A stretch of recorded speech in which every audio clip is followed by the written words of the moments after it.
कि যারা ইসলামে জন্ম হয় তারাই খুব খুব ভাগ্যশালী, যারা ইসলামে জন্ম হয়নি তারা দুর্ভাগ্য। দেখবেন হিন্দুরা মাইনরিটি আর মুসলমানরা মেজরিটি।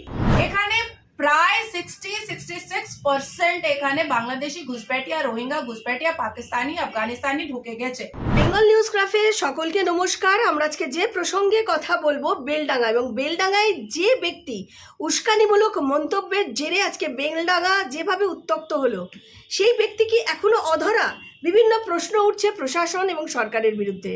আমরা কথা বলবো, আমাদের সঙ্গে আজকে আছেন সোশ্যাল অ্যাক্টিভিস্ট নাজিয়া ইলাহি খান। নাজিয়া নমস্কার। নমস্কার, হর হর মহাদেব, জয় ভোলেনাথ, বন্দে মাতরম, ভারত মাতা কি জয়। বেলডাঙ্গার ঘটনায় যে ব্যক্তিটি মূলত একটি ভিডিও বার্তা করে উস্কানি দিয়েছিল এবং তার জেরেতে কিন্তু যে ঘটনা ঘটলো, এখনো সেই ব্যক্তিটি অধরা। কি বলবেন? প্রশাসনের ভূমিকা নিয়ে বিভিন্ন প্রশ্ন উঠছে। এর আগেও আমরা রাজাবাজার বিভিন্ন ঘটনা দেখেছি, লেকটাউনের ঘটনা দেখেছি। কি বলবেন? ইতিহাস যদি খুলবেন আপনি, ক্ষুদিরাম বোস এখানে বসবাস করত, রবীন্দ্রনাথ টেগোর এখানে বসবাস করত। আর একদম প্রথম আন্দোলন যা ব্রিটিশ বিরুদ্ধে হয়েছিল সেটা আমাদের পশ্চিমবঙ্গ থেকে আরম্ভ হয়েছিল। এবার আপনি ভাবুন, এটা মিনি পাকিস্তান যা ফরহাদ হাকিম বলেছিল সেটা একদম অ্যাবসলিউটলি ওটাই আমরা দেখছি। 40 communal rights is already on recorded on Google under the leadership of Mamata Banerjee. Under the leadership of Srimati Mamata Banerjee, 40 communal right has been done on recorded. আচ্ছা, ছোট ঘাটো যা ঘটনা ছিল সেটা এখনো গুগলে আসলো না। তাও এখন রিসার্চ করতে আমি বসিনি, রিসার্চ করতে বসবো। তাহলে এই যে আপনার দুর্গাপুজোতে যা পেন্ডাল ম্যান্ডেলাইজ পোর্ট এরিয়াতে হলো, যা আপনার আরো নদিয়াতে হলো, তারপর তেঁতুলিতে হলো, তারপর মেদিনীপুরে হলো, এবার আবার মুর্শিদাবাদে আমরা দেখলাম বেলডাঙ্গাতে কে কার্তিক পুজোকে নিয়ে যাভাবে একটা কমিউনাল রাইট হলো, সেটা না হবার উচিত ছিল। কিন্তু এখানে তো হিন্দু চুপ থাকে যখন হিন্দুকে দাঙ্গাবাজ বলা যায়, হিন্দু চুপ থাকে যখন রাম ভক্তকে দাঙ্গাবাজ বলা যায়, মহরম জুলুসটা করার জন্য একদম ফ্রি হ্যান্ড দেওয়া যায়। এবার আমরা দেখলাম 2 বছর থেকে 2023 আর 2024 দেখলাম যে দুর্গাপুজো পেন্ডালের জন্য অনেক মানুষদেরকে, অনেক পেন্ডাল যা অর্গানাইজেশন যা কমিটি আছে তাদেরকে যেতে হলো ক্যালকাটা হাইকোর্ট অর্ডার নেবার জন্য। এবার দেখলাম আমরা 42 ফুট দুর্গা প্রতিমা মা যা তৈরি হয়েছিল তাকে মমতা বন্দ্যোপাধ্যায় একদমই বন্ধ করে দিল, বললো এটা আমি প্রোটেকশন দিতে পারবো না। কিন্তু আমাদের প্রিয় মুখ্যমন্ত্রী লাখ লাখ মানুষকে রেড রোডে নামাজে প্রোটেকশন দিতে পারেন। আপনি বললেন কি এই বেলডাঙ্গা নিয়ে আপনি কি বলবেন? যা ডেমোগ্রাফি চেঞ্জ হচ্ছে পশ্চিমবঙ্গের, এখানে হিন্দু এবার মাইনরিটি হয়ে গেছে আর মুসলমান মেজরিটি হয়ে গেছে। আপনি প্রত্যেক কনস্টিটিউয়েন্সি, প্রত্যেক রিমোট এরিয়া, প্রত্যেক গ্রামের এরিয়া, প্রত্যেক পাড়া মহল্লা আপনি ঢুকুন, আপনি ঢুকে দেখবেন হিন্দুরা মাইনরিটি আর মুসলমানরা মেজরিটি। এখানে প্রায় 60-66% এখানে বাংলাদেশি ঘুষপেটিয়া, রোহিঙ্গা ঘুষপেটিয়া, পাকিস্তানি, আফগানিস্তানি ঢুকে গেছে, অলরেডি ঢুকে গেছে। ডেমোগ্রাফি যাভাবে চেঞ্জ হচ্ছে, 1 বছর পরে আপনি দেখবেন, আমি থাকবো কি থাকবো না সেটা আমি জানি না, কিন্তু আপনারা দেখবেন যে হিন্দু ধুতি পরতে পারবে না, হিন্দু তিলক লাগাতে পারবে না, হিন্দু রুদ্রাক্ষ পরতে পারবে না, হিন্দু কালাবা পরতে পারবে না, হিন্দু মন্দির যেতে পারবে না। এই ডেমোগ্রাফিটা চেঞ্জ হতে চলে গেছে। যাভাবে 2024-এ একটা কোরআনিক প্রতিযোগিতাতে আমাদের মাননীয় ফরহাদ হাকিম সাহেব, মেয়র সাহেব আর অনেক ওনার পাশে পোস্ট আছে, উনি যা বললেন যে যারা ইসলামে জন্ম হয় তারাই খুব খুব ভাগ্যশালী, যারা ইসলামে জন্ম হয়নি তারা দুর্ভাগ্য। এই যা স্টেটমেন্ট ছিল, এই স্টেটমেন্টের আমরা যা রিপার্কেশন ছিল সেটা আমরা পরশুদিন কার্তিক পূজাতেও দেখে নিলাম, পোর্ট এরিয়াতে দুর্গাপুজো পেন্ডালেও আমরা দেখে নিলাম। যাভাবে হিন্দু মা বোনকে ভিক্টিমাইজ করার চেষ্টা হচ্ছে সেটাও দেখে নিলাম। আর যা লোকজন সাংবিধানিক কথা বলবে, যা সনাতন ধর্মের পক্ষে কথা বলবে, যা হিন্দুদের পক্ষে কথা বলবে, তাকে যাভাবে অ্যাট্রোসিটি তার উপরে যা হয় সেটাও সবাই দেখে নিয়েছে। আমার উপরে যখন ফেক ব্লাসফেমি কেস হলো, আমার সঙ্গে কে আসলো? উত্তরপ্রদেশ হিন্দুরা, দিল্লি হিন্দুরা, আবু ধাবি আর দুবাই হিন্দুরা আমাকে ফোন করে জিজ্ঞেস করলো, নাজিয়া জি আপনি কেমন আছেন, কোনো যদি দরকার থাকবে নিশ্চয়ই আমাদেরকে বলবেন। আর এখন পর্যন্ত তারা আমাকে ফোন করে দুবাইতে থেকে, আবু ধাবি থেকে, ইউএস থেকে, আমেরিকা থেকে, কে নাজিয়া জি আপনি এখন ভালো আছেন, সব বেল হয়ে গেছে। কিন্তু পশ্চিমবঙ্গ একটাও হিন্দু আমাকে ফোন করে জিজ্ঞেস করলো না যে আপনি বেঁচে আছেন না মরে গেলেন। যখন আমাকে আলিপুর কোর্টে মব লিঞ্চিং করার চেষ্টা করলো মঈনুদ্দিন শামস, যখন এক্স আইপিএস অফিসার হুমায়ুন কবিরা ডেবরাতে যা টিএমসি বিধায়ক আছেন, যা উনি একটা ইসলামিক জলসা উনি করলেন আমাকে কাটার জন্যে, আমাকে মারার জন্যে, যা যা ইসলামিক জলসার ভিতরে একটা ইয়েলো কুর্তা পরে, হলুদ কলার কুর্তা পরে, যা একটা মুসলমান বলেছিল কি তাকে নাজিয়াকেও কেটে দেব, তারপরে আমাকে জেল খাটতে হবে, তো খাটতে হবে। যা ভাবে মঈনুদ্দিন শামস পোর্ট এরিয়া থেকে গুন্ডা বাহিনীকে নিয়ে এসেছিল আলিপুর কোর্টে, ভালা চাপড় চাকু নিয়ে, টিএমসি অনেক 54-58 10 পয়সার মহিলা নেত্রীও ওখানে ছিলেন, তারা কোর্টের সামনে আমার মব লিঞ্চিং করলো। যাই হোক, ভগবান রামের একটা আশীর্বাদ ছিল, মানুষের একটা আশীর্বাদ ছিল, যা আমি বেঁচে গেলাম। কিন্তু আপনি বলুন যে একটা হিন্দু আমার পক্ষে এসে না, আমার জন্যে এসে নিজের বক্তব্য না কথাটা রাখলো। কিন্তু আপনি দেখবেন প্রত্যেক ন্যাশনাল আর ইন্টারন্যাশনাল নিউজ এটা ক্যাপচার করলো, প্রত্যেক ন্যাশনাল আর ইন্টারন্যাশনাল প্রিন্ট আর ইলেকট্রনিক মিডিয়া এটা ক্যাপচার করলো। কিন্তু বাঙালি যা বসে আছে, ভারতীয় জনতা পার্টি নেতারা যা বসে আছে, হিন্দুরা, তারা ভাবলো মরবে মরবে, আমাদের কি যায় আসার। কিন্তু আমি মরে যাব, আপনার মেয়ে বেঁচে যাবে কি?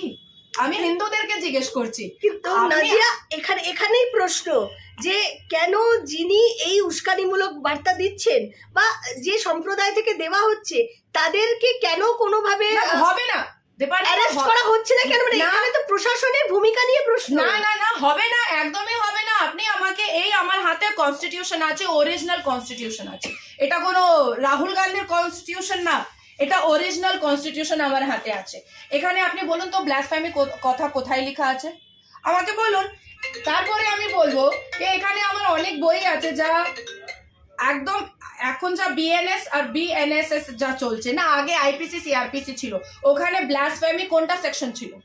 কোনো সেকশন ছিল না। তাহলে ব্লাসফেমি নাম নিয়ে যা রিটেন কমপ্লেন আমার বিরুদ্ধে যা বাডগাঁও থানাতে জমা করলো শেখ শাহজাদা, তার উপরে এফআইআর কি করে হলো? যার কোনো সেকশনই নেই তার উপরে এফআইআর কি করে হলো? এই শেখ শাহজাদা পোর্ট এরিয়া লালা সঙ্গে থাকে। কোন লালা? যারা দুজন মেয়ে আর মাকে মৃত্যু করে ওর বাড়িতে একদম কবরস্থান বানিয়ে দিয়েছিল, কার জন্যে? ওখানে কনস্ট্রাকশন করার জন্য। ওই লালা যা ফরাদ হাকিম কোলে বসে, তার লালার সঙ্গে। আর এই শেখ শাহজাদা পোর্ট এরিয়াতে ফলস্তিন ঝান্ডা নিয়ে আমার বিরুদ্ধে, আমার পুতলা জ্বালিয়েছিল, আমার বিরুদ্ধে প্রদর্শন করেছিল। তো এই ফলস্তিন ঝান্ডার জন্যে কোন পুলিশ স্টেশন, কোন সংবিধানকে নিয়ে এরা অ্যালাউ করলো? আপনি কি ভাবছেন কি একটা সাংবিধানিক মানুষ থানা গিয়ে বলবে কি এই মুসলমান আমাকে গালাগাল করেছে আর থানা এফআইআর করে দেবে মুসলমানের উপরে? একদমই নেই।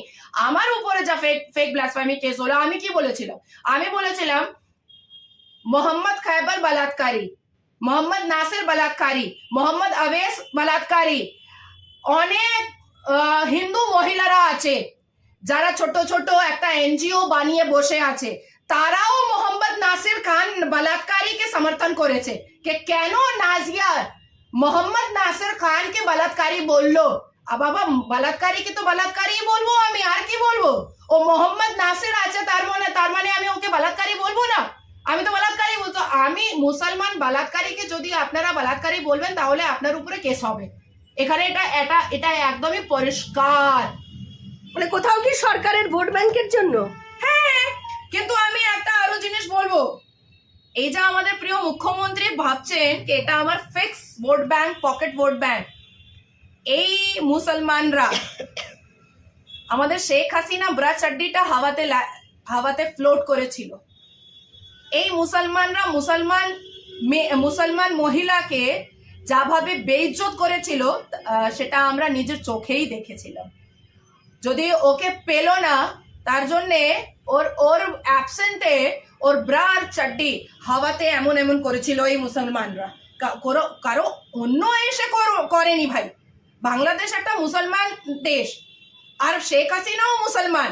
যা লা ইলাহা ইল্লাল্লাহ মুহাম্মাদুর রাসূলুল্লাহ যা ছাত্ররা পড়েছে, সেটাও লা ইলাহা ইল্লাল্লাহ মুহাম্মাদুর রাসূলুল্লাহ, সেটা শেখ হাসিনাও পড়লো।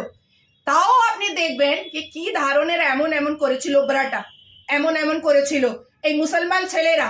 নিজের প্রধানমন্ত্রী, মুসলমান প্রধানমন্ত্রী ব্রা এমন এমন করেছিল। আমার মনে হচ্ছে কি তাও আমাদের প্রিয় মুখ্যমন্ত্রী নিজেকে ব্রাহ্মণ ঘরের মেয়ে বলেন। আর আমাদের ইসলামে যারা বুতপ্রস্তি করে, যারা পূজা পাঠ করে, যারা মন্দির চায়, তারা কাফির। সেটা আমাদের প্রিয় মুখ্যমন্ত্রীকে ভাবতে হবে। আমি মেনে যাব, কিন্তু মুখ্যমন্ত্রী তো থাকবেন। আর একটা বিষয়ে যাব, সেটা হচ্ছে সঞ্জয় যে সিভিক ভলেন্টিয়ার, তার প্রত্যেক দিন শুনানি চালু হয়েছে এবং শিয়ালদা কোর্টে যাচ্ছে। একটা অদ্ভুত চিত্র সামনে এলো, তাকে যখন নিয়ে যাওয়া হচ্ছে বা বার করা হচ্ছে, সেই সময় কলকাতা পুলিশ রীতিমতন গাড়ি চাপড়াচ্ছে, মানে চাপড় দিচ্ছে, যাতে কোনোভাবেই সংবাদ মাধ্যমের সামনে কোনো কথা বলতে না পারে। আমরা এই চিত্র কিন্তু এর আগেও কুণাল ঘোষের বেলায় দেখেছি। কিন্তু কোথায় কেন, মানে সঞ্জয়ের যে স্বীকারোক্তি, যে নাম তিনি করেছেন এবং কলকাতা পুলিশকে ডাইরেক্ট আক্রমণ করেছেন, সেই ভয়েতে, সেই চাপে আছে কি কলকাতা পুলিশ? না না, এইসব মানে একটা নিউজ করার জন্য এইসব কথা হচ্ছে। আজকে সঞ্জয় রায় জেলের হেফাজতে আছে, কালকে কুণাল ঘোষ মতন ও ছাড়া পেয়ে যাবে। তারপরে আবার আপনি দেখবেন কুণাল ঘোষ মতন ও চেয়ার নিয়ে বসবে, আর আপনারা যাবেন ওর বক্তব্য নেবার জন্যে, ওর বাইট নেবার জন্যে। আপনারা বলবেন, স্যার সঞ্জয় রায় স্যার, এটা বলুন তো আপনার সঙ্গে জেলে কি হয়েছিল। ও পুলিশের বিরুদ্ধে একটাও কথা বলবে না, সিবিআই বিরুদ্ধে আর কেন্দ্র সরকার বিরুদ্ধে 1 লাখ কথা বলে দেবে। তো আমি এইসব মধ্যে আমি যাব না। কুণাল ঘোষ আগে বলেছিল চোরের রানী মমতা বন্দ্যোপাধ্যায়, আমি বললাম না ভাই, কুণাল ঘোষ বলেছিল, ঠিক আছে। এখন সঞ্জয় রায় মনে হচ্ছে ও ফাঁসি হয়ে যাবে, তার জন্য ও পুলিশের উপরে চাপ দিচ্ছে।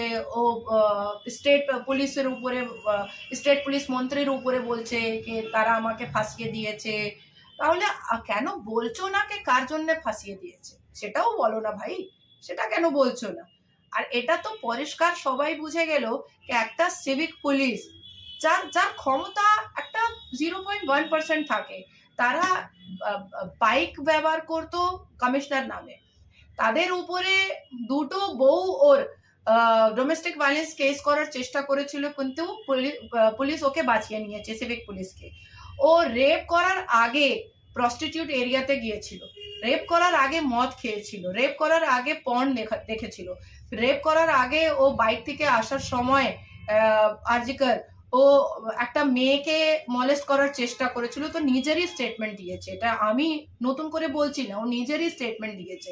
তা এই ধরনের কত সিভিক পুলিশ আরো এই ক্যালকাটা পুলিশ ডিপার্টমেন্টে আছে, সেটা উদ্ধার করার বেশি।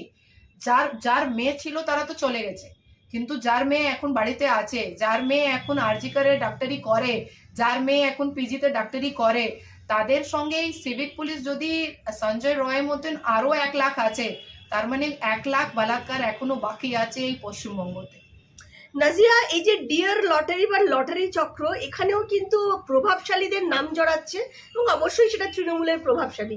কি বলবে, মানে কোথাও কালো টাকা সাদা করার একটা প্ল্যানিং, এবং তার সাথে জুড়ে দিয়ে শুধু এই স্ক্যাম তো নয়, তার সঙ্গে ট্যাগ কেলেঙ্কারিটাও কিন্তু একটা বিশাল একটা কেলেঙ্কারির পর্যায়ে দাঁড়াচ্ছে। কি বলবে? না, এই প্রশ্নের উত্তরটা না হয় অভিষেক ব্যানার্জি দিতে পারে, না হয় আমার থেকে বেশি ভালো শুভেন্দু অধিকারী দিতে পারে। কেন, তো সঙ্গে ছিল, আগে তো সঙ্গে ছিল। আর আমি নিজেরই দেখেছি কে আপনার কোনটাইতে মিদনাপুরে ডিয়ার লটারি ডালা আর রেডিটা অনেক একদম টর্চ জ্বালিয়ে ছোট্ট ছোট্ট একটা গুমটি বানিয়ে আপনি কন্টাই চলে যান, আপনি মন্দারমণি চলে যান, আপনি দীঘা চলে যান, আপনি মিদনাপুর চলে যান, আপনার একদম মানে 2 কিলোমিটারে আপনাকে ডিয়ার লটারি একটা গুমটি দেখা যাবে। টর্চ জ্বালিয়ে না লান্টেন জ্বালিয়ে সেটা করে। তাহলে আমার মনে হচ্ছে কি এই যে আপনি প্রশ্ন করেছে তার উত্তরটা না হয় অভিষেক ব্যানার্জি দিতে পারে, না হয় শুভেন্দু অধিকারী দাদা দিতে পারে, the greatest leader of West Bengal BJP.